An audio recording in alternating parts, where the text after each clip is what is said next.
Welcome back to the next session, which is the third in this series. I'm going to devote quite a bit of time now to ions, the concept of an ion, what is it, and how does it bond with something else, and how do we combine, how do we make things like sodium chloride, for example? What does it consist of? Right. Well, first of all, let us take, this is my favorite point, because I get to play with some toys over here. All right. Right. Let's have a look here. Now, remember what we said. We said that we've got the elements, right? Now, let's have a look. The element of sodium is Na. If you look at it, you'll find it on the periodic table. At this stage, your process of finding things on the periodic table, you could get a bit frustrated and say to yourself, this is not quick enough. Trust me, do you know what? It will become much quicker over a shorter period of time. Don't worry about it.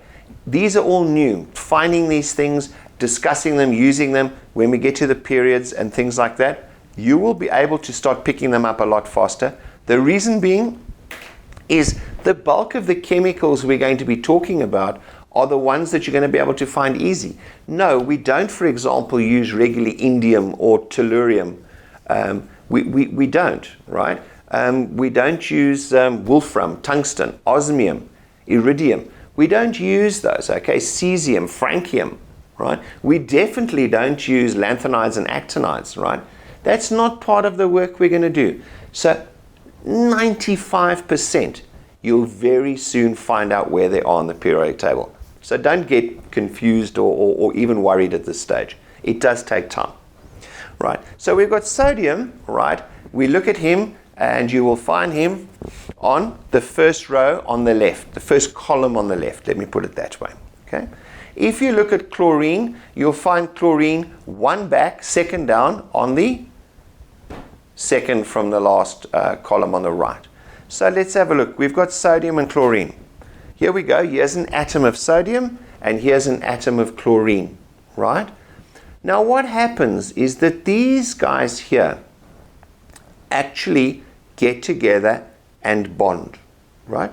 We're going to go through how they bond, why they bond, all of those things. At this stage, they come together and they make a bond like that, right? The interesting part of this is that sodium and chlorine are both highly toxic to human beings, right? Well, to animals and everything else, right? Sodium is a metal, okay, it's got specific properties, and it comes along and it combines with chlorine, which is a toxic, highly toxic gas, and the two get together and they form the common thing called table salt. Okay? Sodium chloride, right? So we've got these that come along and do that, right? Now, what we need to do is we need to have a look at this ionic process. What is an ion? Where does it, how does it arise? What's the importance of it? Right.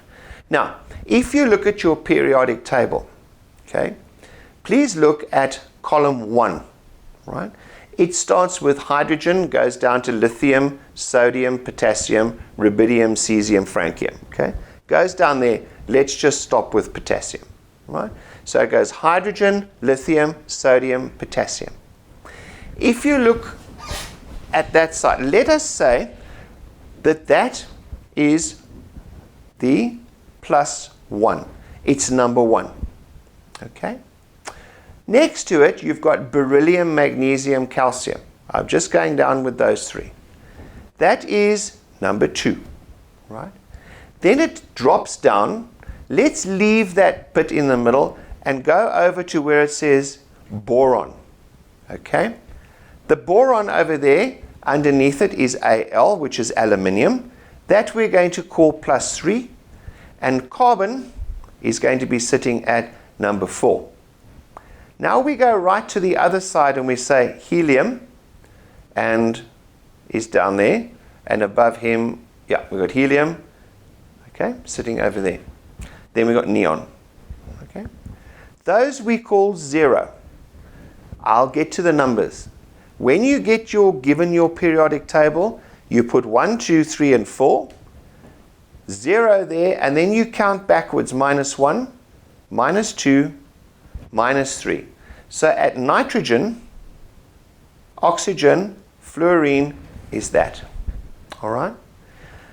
Whenever you get it, okay, this piece here, we just leave for the time being. This is what are called transition. I hope I spelled that right. TRA, transition element. They have got different valencies. This number here is a valency, right? Don't worry where it comes from, whatever. We're just getting into the concepts of how this stuff is forming, right? What it means is that hydrogen is a +1. Beryllium, magnesium, the second lot, is a +2s. These are +3s. Carbon is a +4 or a -4. We'll explain that. Don't worry. Nitrogen -3, oxygen -2, and fluorine is -1. Okay? Well, you say, okay, all right, well, that's the periodic table. Well, there's an interesting thing that we're going to talk about, right? Is now every element that is on the periodic table, our chlorine, our sodium, our hydrogen, our oxygen, has got no charge. It is neutral. Okay? Very important concept, that. Okay? It means that the pluses are equal to the minus charges. Okay? So if we've got this chlorine over here, it's got the same number, and when we get a little bit further on, we'll explain it, the same number of electrons and protons. It is basically uncharged. Okay? So it doesn't get affected essentially by a charged field. Okay? The pluses and the minus equal each other out, so he's quite happy to just sit on his lonesome. Okay? The next part, however, is this. We say, okay, it's plus or minus. But an ion,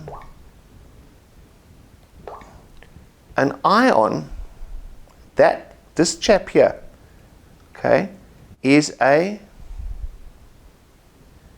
charged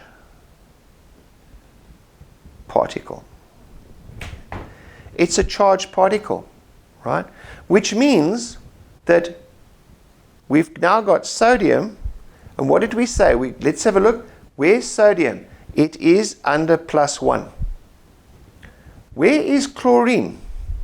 It's under -1, right? This sodium is the ion. It's charged of +1. This chlorine is an ion. It is charged at -1. You'll see in the next lesson or two where the charge comes from. Okay? And it looks more complicated than it actually is. It's very logical, in fact. Because when they were looking at doing this, they were looking at what's the best way to explain the behavior of various particles. Okay? So now we've got these ions. So we've got sodium +1 and chlorine -1. We know they get together to form NaCl. So this guy comes along, chlorine -1, +1, boom. What happens? -1 +1 -1 equals 0. Once again, we've got a neutral molecule. Okay? Now that's very important, because what is happening is that these ions are coming together and forming what are called ionic bonds. Okay?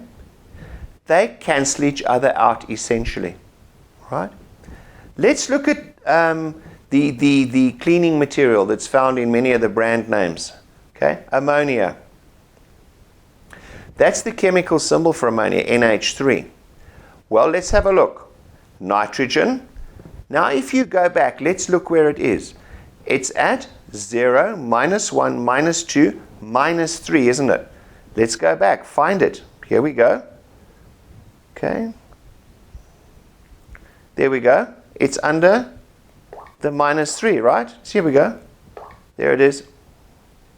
This we said was our minus 3 column. So what do?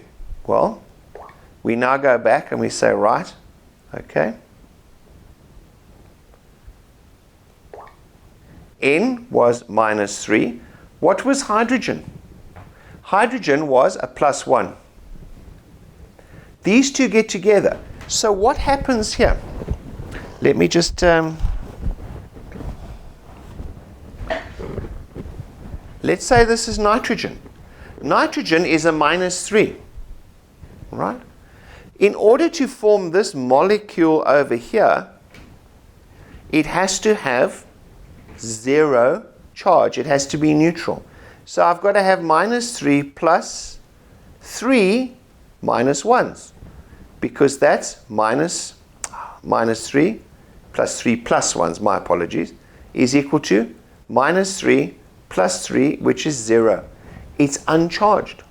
Because I didn't say there's a charge there. That's what we say, is there's no charge shown. So what happens? It means that I have to have nitrogen and 3 hydrogens, and that's the formula for ammonia, NH3. That's how we build them up. And you're going to see a lot of them being built up as we move on. Okay? Let's have a look at the term cation and anion as well. Because now we've got to differentiate. We say, hold on, we've got negative and we've got positive ions, right? Plus 1, plus 2, plus 3, plus or minus 4 for carbon. Let's just leave carbon for a few minutes until we get a better understanding to see how carbon can be plus 4 or minus 4. Okay? Right. Let's look at anion, right? How do you remember them? Well, I always do this. Another negative ion. Another negative ion is an anion. So it's negative. Another negative ion. That's how I remember it, which means my plus 1 must be a cation. Right? My positive's a cation, my negative's a anion. Another negative ion, right? Now there's a whole load that you look at over here, all right? And once again, you've got to learn that table. But what is important here is they talk about things like halide, all right? Now, the group that's under there, fluorine, chlorine, bromine, iodine, all of these here are called, okay, halogens. They're called halogens. Okay? They are the halide group. Next to it, can you see, you've got there helium, neon, helium, neon, argon, krypton, etc., etc. These are called the noble gases or inert gases. The reason is that these don't bond. Yes, if you go and look up in advanced chemistry, they do. But for our purposes, we're talking, remember, when we talk about the physics and the chemistry here, we're talking about normal operating conditions, okay? We're not talking at 3 million degrees Celsius in the sun with pressures of black holes. No. We're talking about in the world around us, okay? Of course, many chemicals, many physical things change as we start moving closer to the speed of light, right? As we start increasing temperatures and pressures. Things that will happen there, or things that happen there, are not things that happen in normality. Nuclear reactors, that's something that we've built. It happens in the sun and it happens in stars. Yes, it does. But that's a different situation, right? So we're looking currently at the world around us, okay? And let's try and keep it in that perspective just for the moment, right? Because what is physics and chemistry? We're trying to explain the world around us that we see currently, right? Right. So these inert gases right on the far side, the heliums and that, they don't mix with other things, right? No, we don't get argon chloride or argon sodium argide, okay? We don't, okay? It's just not done. If you look across, you'll see N, O, and F at the top, okay? Those are called fluorides, oxides, nitrides, okay? Carbides, okay, as well, okay? No, we don't get the borides, all right? Just let's leave that at the moment, okay? So if it's a normal valency of -1, -2, -3, it's generally speaking got an ide, nitride, oxide, fluoride, okay? These are all terminology that you're going to go through, and there's a lot of, in the workbooks that you have, there's a lot of naming the chemicals and why, okay? It's a critical part of chemistry.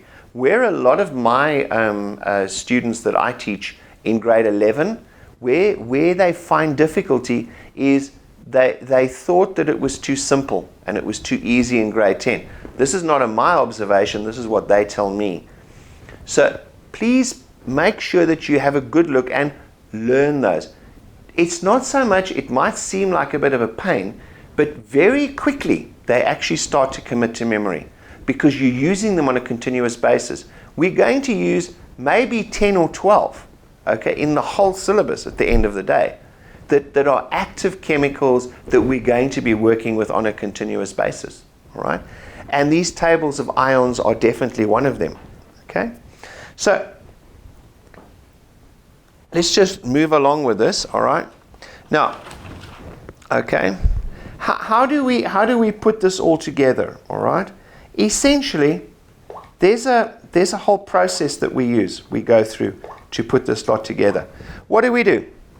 Well, step one, okay, and as I say, I'm going to put these up, but let's just take this down.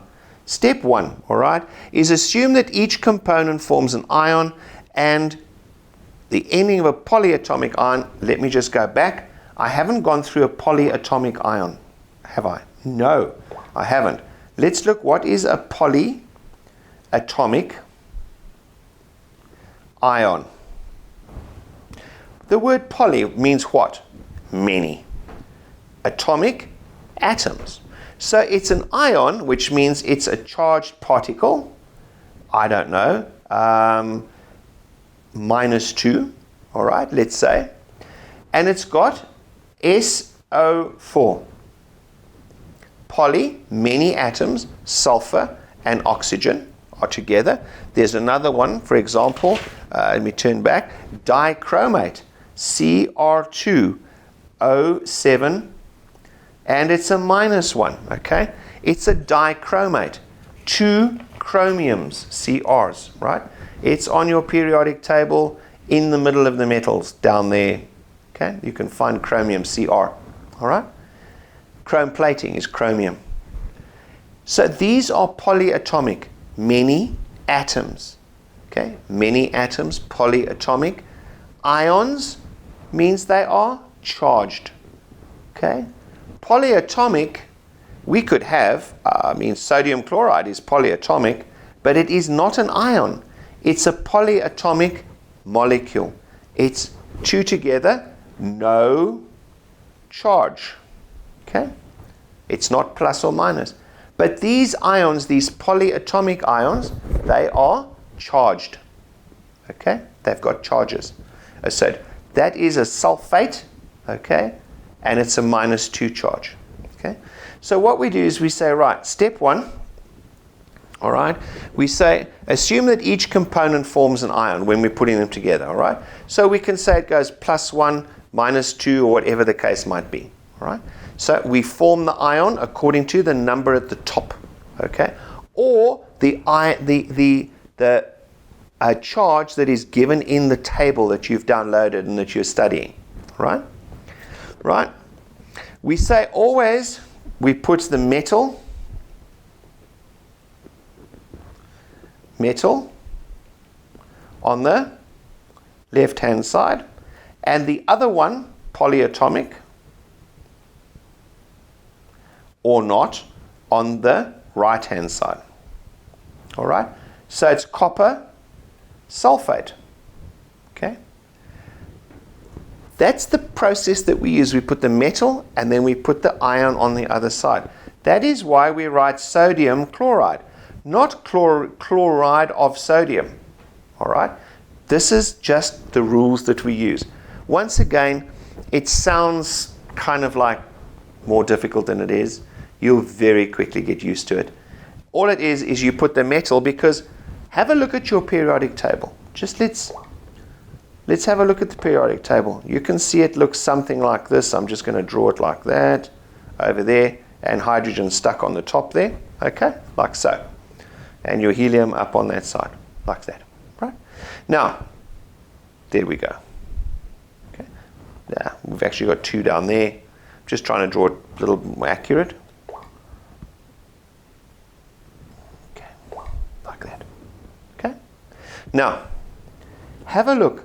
This here, up to the boron over there, okay, this is basically over here the metallic side. Okay, this is metallic, this is non-metallic. All right, and there's a line that gets drawn down there on your periodic table. You will see it. It's dividing between the metals and the non-metals. It goes like that, actually. All right? It's showing us that this is not a metal, that's a metal. There's very, very important properties of metals and non-metals that you're going to learn as part of this process. Okay? In fact, very critical things that we're going to have to learn. But essentially, the metal is on this side, and the non-metal is on that side, right? Now, when we're combining them, we say, all right, let's have a look. Let's put, for example, go to the table and let's put down a few cations. Let's put down, and say they tell us that we've got iron plus 3. That is written as iron 3. It means it's got a plus 3 charge. And let us say that we get oxide. Iron oxide is a minus 2. How do we combine them? Well, we do this. We say iron is plus 3. O is minus 2. We need it to be neutral, right? That's the key here. We must get it neutral. In other words, positives must be equal to negatives, correct? Okay, how do we do that? Well, if we put in another O, okay, let's just see. Now we've got minus 4 plus 3. It's not going to work. So we have to put in another Fe plus 3, iron. So now we've got, first of all, let's have a look here. We've got plus 3, minus 2. Over here now we've got plus 6, minus 4. Okay? So what do? Well, let's add another oxygen. Now we've got minus 6 and plus 6. So can you see what's happening here? Okay, we are coming along and we're saying that we need, here's our two Fe's. Each one of those has got a minus 3 charge, hasn't it? There they are. There's the 2 iron molecules, atoms rather. Then along come these guys, right? Where are you? As I say, this is one of my favorite parts of this. Okay, here we've got an oxygen, another oxygen, and another oxygen. Right? So we've got minus 2, minus 4, minus 6, plus 3, plus 3, plus 6. So this will get together and it will form Fe2O3. Why? Well, quite simple. How many? There's 1, 2 of those, right? Those are my green ones. And don't have a nice yellow over here. 1, 2, 3. 2 and 3. Okay? All it is knowing what these valencies are is critical to working out how they actually get together as bonds. All right. we're going to do more of these as time marches on. I've overshot my normal time as I'm trying for 20 minutes on these, but sometimes I go over. Please, I mean, you know, forgive me for that, but I try and finish as much as I can. I don't want to leave something stuck up in the air. So there we've got the chemical formulas for ions, okay, and we'll have a look at some, and then we'll talk about states of matter, okay. So we'll do some examples, we'll talk about states of matter, okay. Thanks for watching that. I hope you took notes, and as I say, this part, do you know what, it's worth reading through your textbooks, watching this, summarizing it, and just getting together with the tennis balls or the ping pong balls or whatever, just to see how this is actually shaping up together, because that's essentially what this is. Remember, we're taking elements, which are the bits and pieces on the periodic table, and we're putting them together. On the periodic table, they have no charge. So if I put something that's got no charge and no charge, they're not going to get together. So we form ions where we have positive and negative charges, and then we can get them to go together to form some other chemical compound, okay? A molecule or whatever, okay? That's the end of that session, and hopefully see you in the next one. Thank you.